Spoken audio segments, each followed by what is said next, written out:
Scottie Scheffler is number 1 in the world with a bullet.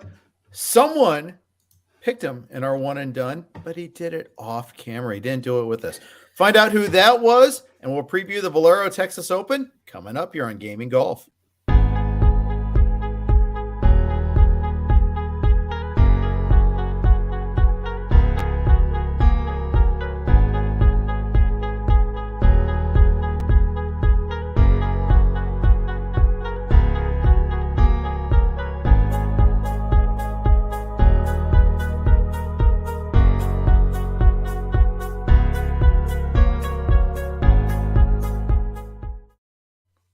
Hey, everybody. Welcome to Gaming Golf, the Valero Texas Open edition. Jeff Erickson here with Scott Jenstad and Jeff Ritter.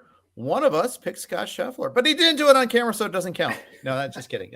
Jeff, congrats on nailing him in our one and done pool. Boy, what a year for Scottie Scheffler. Well, first of all, I picked him on camera earlier this year, and then I forgot to pick him in the pool. So yeah, I've since made it a habit to enter my one and dones live here on the show, which is riveting radio.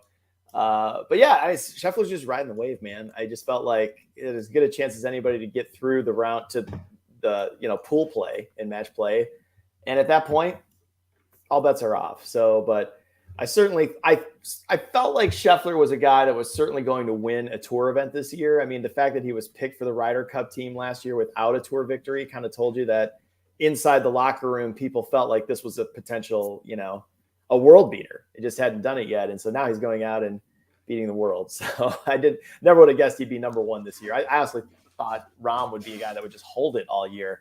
But we're just riding the wave at this point. Rahm has done very little to hold anything these days. But yeah, so I wouldn't write him off. We'll do the Augusta preview next week, but I'm not necessarily less bullish on Rahm for as we get into major season. But Scheffler he is on the proverbial heater, right? I mean, just like who would have thought he'd run off victories this quickly? The Augusta preview, is that pretty much will Tiger play or won't Tiger play? 30 minutes of that?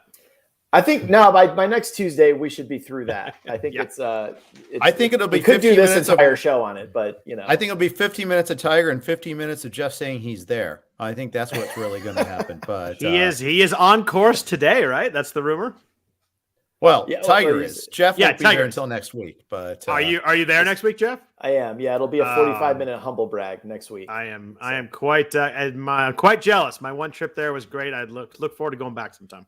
Yeah, we'll spend a little bit more time in depth next week. This week, it's the Valero Texas Open is sandwiched between the match play and Augusta, about the worst, one of the worst slots of the year, timing wise. Yeah.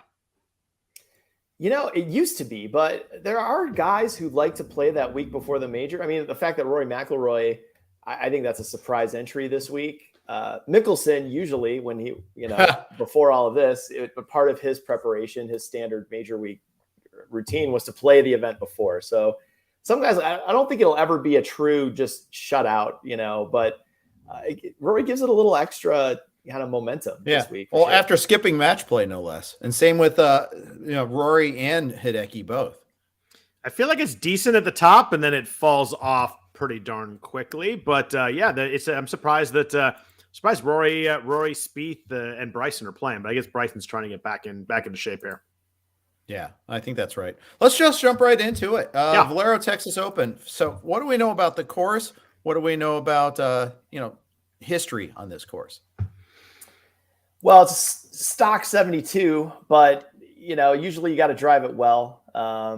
If the wind is blowing, that's pretty much how it rolls down here in South Texas. That's your main line of defense is will it play at a fast and with the wind gusting, or if the wind's down, you might see 20 under win this thing. So, but I look for it, and I read that they grew the rough out a little longer than usual this year, which has been a trend on tour. So you might place a little more emphasis off the tee and with the ball striker. So, but I mean, I think Rory, if he wants to play a week somewhere and build some confidence, this feels like on paper a pretty good place for him to build some confidence. So he's the top guy on the board in daily fantasy. I'm not sure I'm paying up for it, but I wouldn't be surprised if he won, because I do think this is like a Rory McIlroy type of setting for him. Yeah, it's a long course, but it's weird. You look at it's actually tougher than you would think. Like the scores the last 3 years have been pretty good, but the cut line's never been under par at this course since it's been at this course. And wow. If you take greens in regulation and you take the tour averages, 58% at this course. That's the second toughest greens in regulation on the entire tour, second only to Riviera. So you gotta be a little good around the green too. It's I was a little surprised by how tough those stats are. It seems like if you can, long and straight always works in golf, but especially so here. Although it depends, like what Jeff talking about the rough. Like if there's a lot of bomb and gouge that kind of worked, but if they grow that rough out a little bit, I kind of looked at off the tee as a little more of a key stat than normal this week too. All right, so with that in mind, let's crack the top 5. Seems like there's always 5 in the 10,000. So this week it's Rory, as we alluded to, 11-2. Hideki Matsuyama 10-8, Jordan Spieth 10-6, always kind of favored here a little bit. Abraham Answer at 10-3, and as you mentioned, Bryson at 10-2. Scott, we'll start with you this time. What do you like? Well, Jeff and I actually are going to agree here because I am big on paying up for Rory this week. I think the middle range, like these 8s and 9s, aren't quite as good as normal. So I think I like going up top, and maybe I played the lineup where I go Rory, 2 8s, and then some guys in the 7s, and it worked pretty well. I just really I think he stands out in this group. I mean, Bryson, we don't know fully how he's playing. I think Bryson's a good bet this week, but not a good DraftKings play. I think that he could win or he could miss the cut. So I like betting him more than playing him in a DraftKings lineup. I don't love how Abe Answer hitting the ball, although he played really well last week.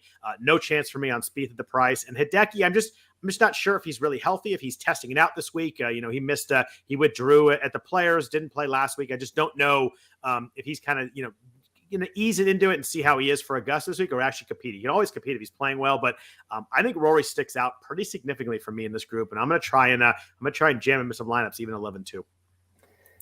I think DeChambeau and Spieth are both fades off this tier. Spieth just not fully clicking yet, although sometimes he'll find it right before Augusta. I think he's the defending champ at this event. Yes. So, and we know Augusta tends to bring out his best. So I hesitate to just take him right off the board, but his current form would almost make you do that. And then DeChambeau, I feel like I just want to prove it weak still from him before I'm ready. I'm fine being too late on Bryson at this point. So yes, Rory's the guy off the tier. I just don't. It's all how you build your lineup. Yeah, sure. I prefer 3 guys in the 9s than Rory, but you're gonna have to sell me on some of those guys in the 9s. That's what we call broadcasting as a tease. So let's tease it going into those 9s, which there aren't that many of them. Corey Connors 9-8 played a lot of rounds last week. Siwoo Kim 96, Maverick McNeely, 95, Chris Kirk 94, Gary Woodland 93, Keegan Bradley 92, Tony Finau 91, and Jason Day at 9,000. Okay, Jeff, who are your magic 3 in the 9s? All right. So, I mean, match play is fickle. It's a little random, but friend of the podcast and ball striking machine, Corey Connors, may have found it just in time for Augusta. He's already in the Masters field. I think that's a pretty good price for him. And I think this is a really good golf course for him. So I actually kind of started my build with Connors. Another guy I like a lot is McNeely. So another kind of sneaky way to play this event is to look for guys who are playing well, but not yet in the Masters field. So they have a lot to play for, and it's win and in. And so McNeely's a guy he's ascending, and he had a good Florida swing. I think he got knocked out early in match play, although he played, I think he played well at the match play, just didn't make it. He did. Yeah, he got knocked out in a sudden death playoff kind of thing. But he played really well. Yeah, that's right. Yep. So I just think McNeely. Sometimes you kind of look for who's a potential missing piece of the Masters field, who's playing well enough to go win this thing with full motivation. And for me, McNeely fits the bill. And then as once I wish the price were a little lower, but I do still buy, even though Jenstad declined my trade a few weeks ago, I do buy a potential Jason Day resurgence. He always seems to be better early in the year than late when he's playing well, and so I think it's a good golf course for him. So Jason Day at 9, and also Woodland at 93. He's had a good Florida swing. Is also tempting at that price. So I like a build off 3 of those 4 guys in the 9s. If you could offer me someone that could actually make a cut for Jason Day, I might be interested. How about a past Masters champion? Again, someone who can make a cut. I may have, Kyle Stanley is available, I hear. Poor guy. I keep trying to cut him, and for guys that have already been picked up. But no, I'm guessing you want a little bit more than that for Patrick Reed. Scott, who do you like in the nines? Anybody? There's a couple of guys I like. I'm a little worried on Connors. I think Jeff's point on him fitting well, the course works. I just don't love 6 rounds in 5 days that he played last week, and that's a lot of golf. It's not pure science, but there's a lot of history of guys who play really deep in that tournament, not playing well the next week. I'm going down a little bit. I really like Jeff mentioned Gary Woodland. I really like Woodland at 9,300 this week. Miscut at the Players, but he's 21st at Valspar, 2 top 5s before that. The most important thing for me is that he really found the ball striking at Valspar, gained 6.8 shots tee to green, 4.5 on approach, really good tee to green numbers in 3 of 4. I know he didn't play well at Players, but that happens. And that week was just kind of wacky with the delays and the wind and all that. He's gained on approach in 4 straight weeks. I think he's just playing really well. I think he's one of the guys in this field that actually win this tournament. Like there's not once you get off the top, the rest of the names are, guys who haven't won or, you guys don't really trust, but this is a major champion playing well right now. I think he works well here. I also like Chris Kirk at 9,400. Another guy missed the cut of the Players, but playing great golf before that. 3 top 15s coming in, really good tee to green numbers. And I just kind of throw players out. Like there was so much going on that week, and just, you have to look and see what side they were on, but it was just a wacky week. And, they played until Monday. So I just kind of throw that out, but 3 top 10s, gaining huge tee to green each. So I think Kirk at 9,400, Woodland 9,300. Kirk's actually 25 to 1 to win this tournament. Like that's a really low number.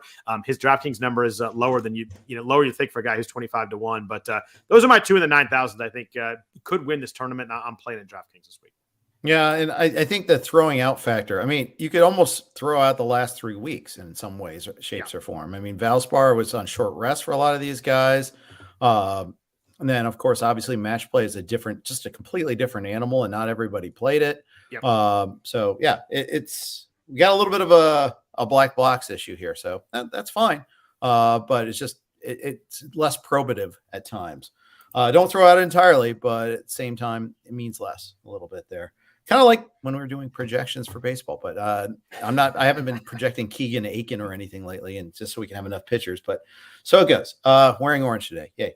8,000s. Let's talk about that group here. Adam Hadwin, 89. Kevin Streelman, 87. Johnny Vegas, 86. Luke List, 85. Davis Riley, 84. Riley coming off that great tournament at the Valspar. Russell Knox at 83. Charlie Hoffman, 82. That's a name I think we always talk about in the Texas tournaments. Mito Pereira, 81. And Patton Kazire and Ryan Palmer at 8,000. Palmer, another Texas guy. Scott, who do you like in the 8s? Yeah, it's funny you mentioned Hoffman because his course history here is bonkers. He has nine top 15 finishes, 11 starts, 3 seconds and a win. There is no way I'm playing him this week. I looked at his current form. He is all over the place. I'm going away from course history on that one. I think it's just a bit too much. He is a mess right now. Heavily rostered too. I think so. I think people are just gonna be like, oh, I'm going to take that for the course history. I'm not doing. He's playing so badly right now. Like he ranks in the bottom 10 in this field in a lot of different stats. It's really, really ugly right now. He lost 10 and a half strokes total at Valspar. And he hasn't gained in shot gain total since October of 2021. So I am staying far away there, but I do like some guys in this range. I mentioned, kind of playing Rory with 2 guys in the 8s is kind of my plan at the moment. Adam Hadwin's playing really well right now, but I really like Kevin Streelman at 8,700. He's got in this course, you talk about course history, 5 top 20s his last 7 starts here, back-to-back top 10s, plays his course really well.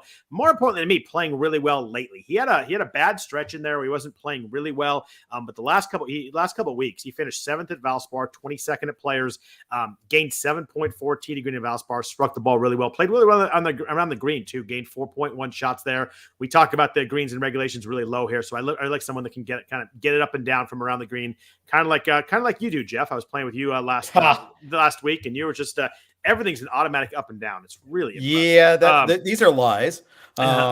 Short game is not my strength. To say we did play this week, but I might be embellishing a little bit. But a little bit. I really like Streelman this week. Kind of a combination of some course history and some good recent form.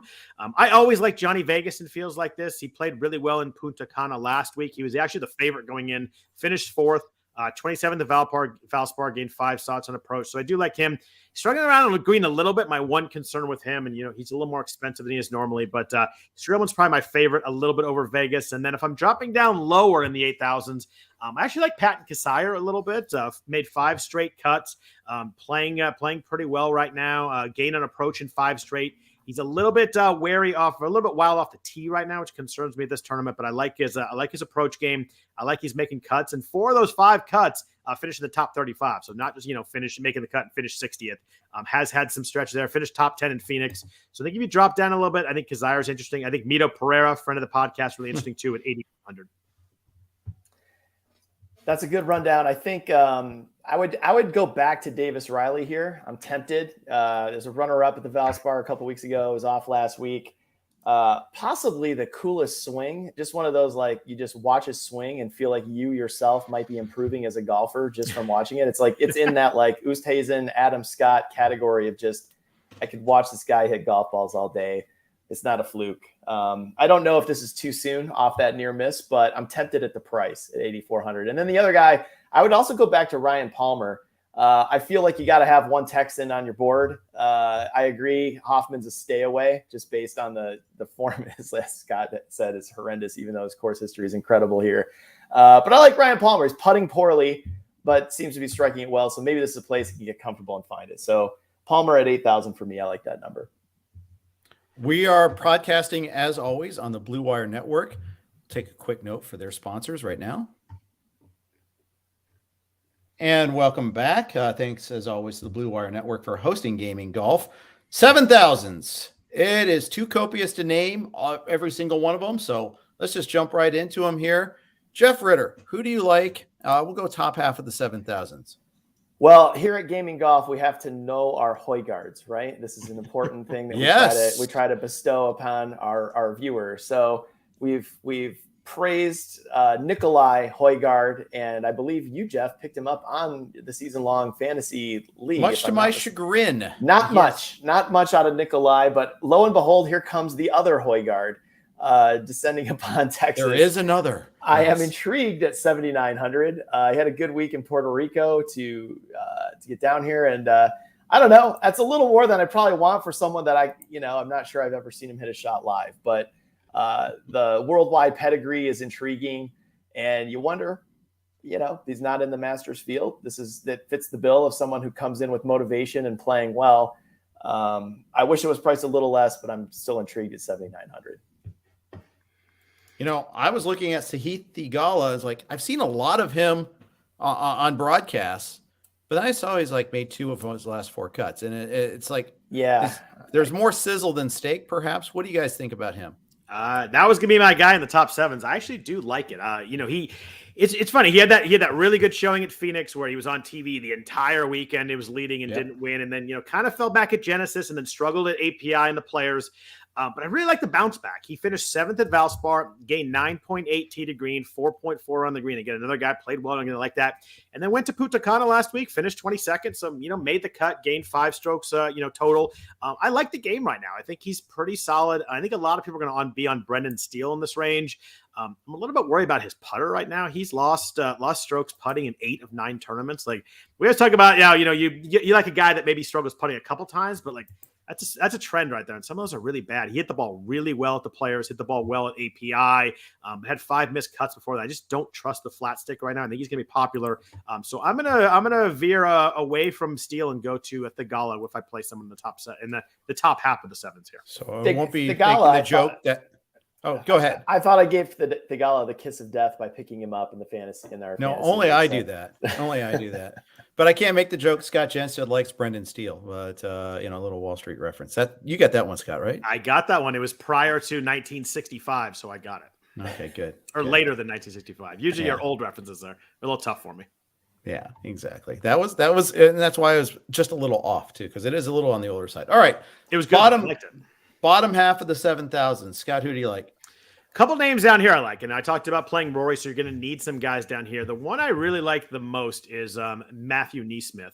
Played Played really well in 2 of his last 3 tournaments. He did miss the cut at Players. Again, I'm tossing that out for most guys. But you look at Valspar, he finished 3rd. Most importantly to me, ball striking was off the charts good. Gained 9.3 shots tee to green, 7.9 approach.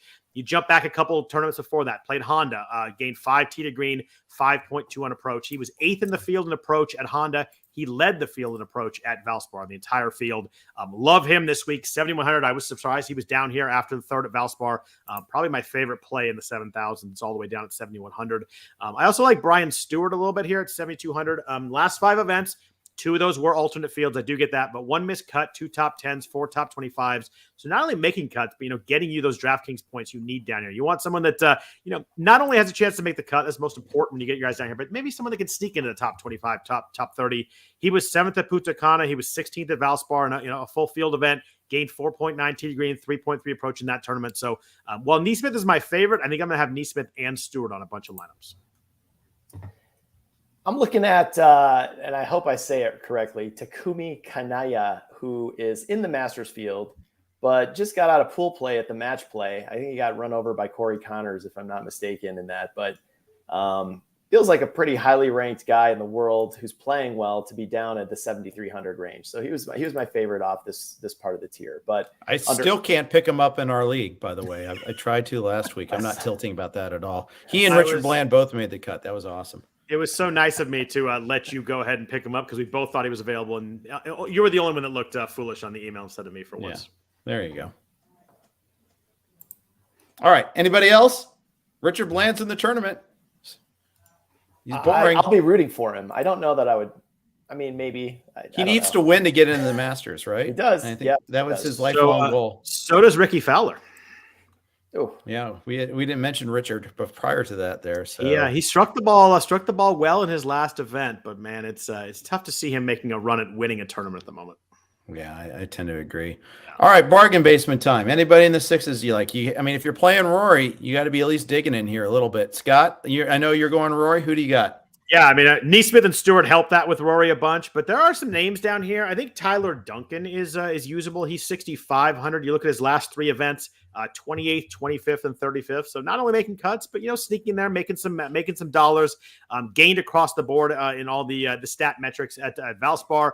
I also think Nate Lashley kind of fits in that field too. He's 6,900. You look at the last 3 events, 15th, 27th, and 7th. Again, 2 alt events, but we're in the 6,000s. The guys are playing alt events for a reason. But hit it really well at Honda in late February, but just putted really badly. But then played well in Puerto Rico, played well at Valspar, played well at Punta Cana. So I like that. And as a Northwestern person, Jeff, Luke Donald gained 6.2 shots in approach at Valspar, finished 16th. What say you on your fellow Cat? Go Cats! I wish them well. Jeff, what do you got? All right. Well, I've got so Minwoo Lee drives it far. Didn't do much in the match play, so he's well rested. I feel like he's a guy that we've seen at higher prices though, and maybe could be due for a bounce back. He only lost 10.4 shots total at API and 5.6 at Genesis. So that's all he did. I actually liked him too. We think we talked about him in an early tournament, and I looked at his stats. I was like, oh, he's not doing so well in the US so far. The price reflects it, though. I think Austin Smotherman, who we've both mentioned as sleepers in various weeks, just want to point out, if you didn't fulfill your Texas quota early in your DFS lineup, he is a native Texan, also a good ball striker. I believe this is his first trip in this event, but at this price, you're just looking for reasons to make a cut. And then I still flagged Adam Svensson, who I picked up in the season-long league. It's just kind of quietly been plodding along, making top 30s. Maybe he's got one more in him this week. So those are my 3 guys in the bargains basement range. Yeah. Okay. Very good. Let's pivot over to gambling, the gaming, sports betting side.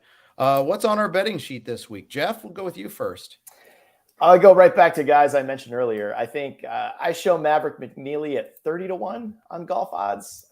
I can't pull it up on the DraftKings board now, but it's BetMGM is 35, so that's pretty close. I like it even more there. That is tempting. I think Jason Day at 40-1 is tempting, and I don't know. You got to know your Højgaards. I show him at 80-1, and I saw him at 100-1 somewhere else. So I might take a shot at Rasmus. Those are my guys. Okay. Scott?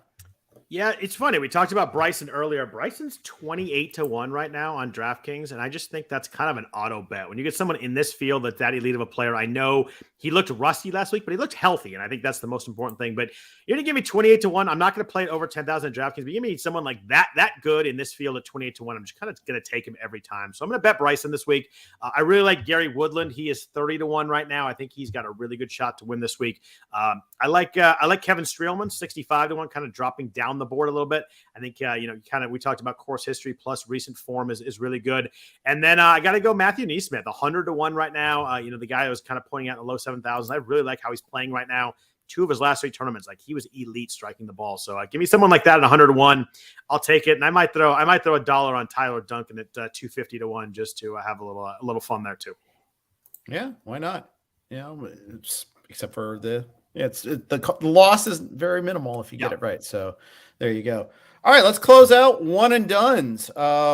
Jeff, you got it right last week. You have the burden of going first this time. I'm between Connors and McNeely, and I'm going to go with McNeely. The tiebreaker being that he needs it to get into the Masters, but I think McNeely fits the bill as a guy who's on the rise. Got into the match play, but had the weekend off, so comes in rested, but still playing well overall. Just feels like he belongs in that Masters field, so I'm going to take him. Scott? If you need, if you're behind, you need to get a win. I think Rory's interesting. I've already used him, so I will not be doing it there. But I'm going Gary Woodland this week. I kind of want to go below the level of elites, but I think Woodland really has a good chance to win this week. Like the recent form, I don't see myself kind of using him in any of the bigger tournaments. I think he kind of fits really well this week for one and done. You know what? I've often diversified for the sake of diversification. I'm going Woodland too. Screw that. I like it. I am not going to change my pick just because Scott's taking it. I think that's a common error.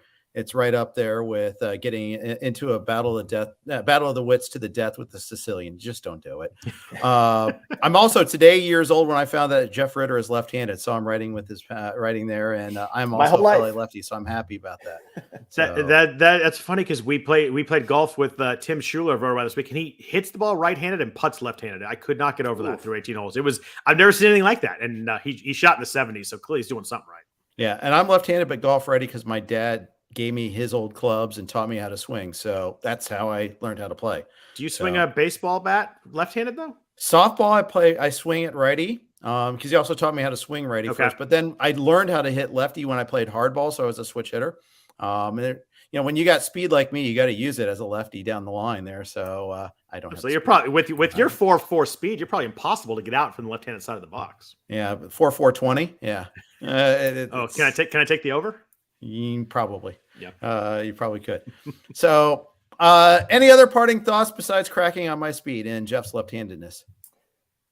I'll be departing for Augusta on Monday. Feel free. I heard about that. Send me a shopping list of anything you need at the gift shop, and we can reconvene next Tuesday to discuss. Well, in 20 years from now, when Scott wins the lottery again, and hopefully we're still friends, we'll be able to meet you that time. So it'll be nice. But since we didn't meet you last time, we're all there at the same time. That's going to wrap up Gaming Golf. Thanks for listening, everybody. Good luck at the Valero Texas Open. We got a big Monster Masters preview next week. Take care.